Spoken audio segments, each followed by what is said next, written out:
Have you ever heard someone say something racist, but you weren't able to explain to that person why it was discriminatory? I totally get it. We want to call out racism to stop it in its track. And we can do just that by using the helpful anti-racism tool that our expert Linda Hoang and her colleagues have launched. I love that you're doing this, Linda. Tell us about this tool and why you and your partners decided to create this.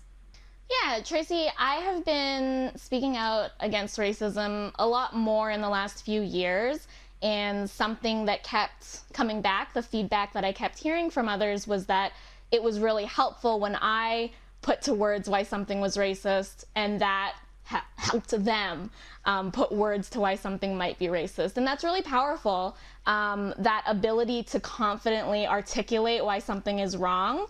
If you don't have that, then you're less likely to confront it or speak out against it. And that's really where the idea for this tool started. So my co-founders, Carmen Chang, Jessica Aibo, and I are not anti-racism experts. We are just three women of color who were really concerned about increasing hate incidents and very outward hate crimes and attacks that we're seeing, and we just wanted to do something. Yeah, I think most people, when they're in that situation, they feel it and they hear it. Because I've been in this situation, but it's like, oh my gosh, am I going to use this opportunity to educate, or am I super tired? And do I even know how to explain why this is wrong? So I love that you have done this. If you could just give the viewers, I mean, I know what your walk is like, even though our walks will be different through life. Give us a taste of your experience of racism as a woman of color, Linda. Yeah, I mean, I'd say most of the racism that I had experienced up to this point had been more subtle.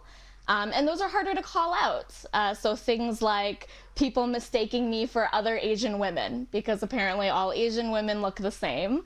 Or sometimes one of the very first things that many people ask me when they meet me is, where are you from? Which sounds innocent enough, but basically signals to me that they don't believe that I am Canadian. Recently, I have been getting a lot more overt racism targeted towards me, primarily online. That's been a little challenging to deal with. I've heard, I think, any number of vulgar sort of terms thrown at me. And I've gotten a lot of, go back to where you came from, go back to China. Again, because racists think that all Asians are the same. I'm actually Vietnamese, and I was born and raised here. I don't even have the answers for you, except, I don't even use Twitter anymore. I can't handle it. So talk to me about this anti-racism tool. How does it work, and how can we access it? Yeah, so it's basically a website resource. You hop on and it lists dozens of different racist statements and explains why this is racist, why this is wrong, and then provides sort of further reading and resources about those concepts so that you can learn even more. It's an entirely volunteer initiative. We teamed up with a digital marketing agency, Kickpoint, who donated their time to do this as well, because we all just want to try to do what we can to end racism.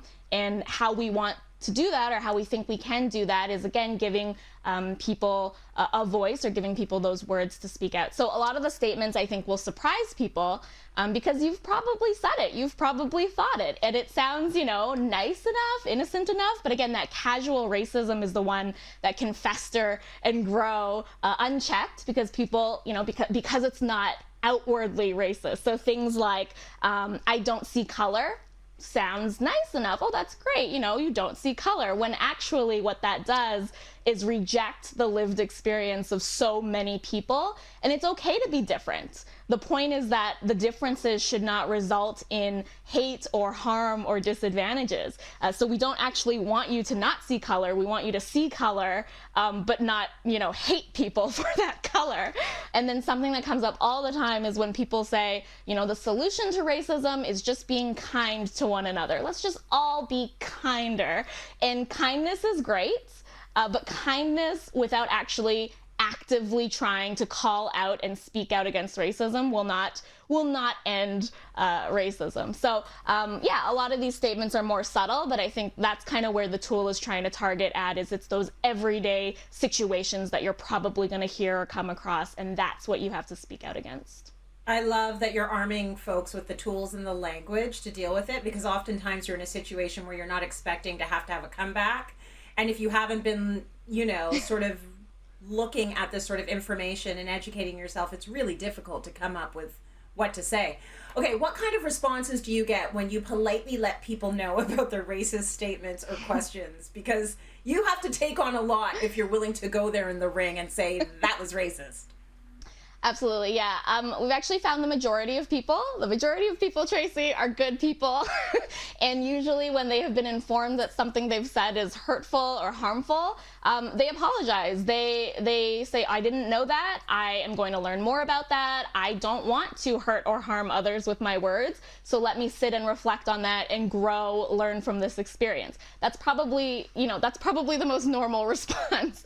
But then you have people who sort of reject that what they've said was racist, and they get very defensive. So there's defensiveness. So what you hear a lot from people who are defensive is that they're actually, more upset about being called racist than actually saying the racist thing. And a lot of it, I think, is kind of stuck in maybe old ways. But language changes, and acceptable language changes over time. And we see this in almost, any area of life. Master bedrooms, for instance, are not really called master bedrooms anymore because of their connections to slavery. And maybe it was acceptable to say 10 years ago, but now that we know better and we as a society are better, it shouldn't hurt us or be difficult for us to say, you know what? I don't have to say words like master bedroom anymore.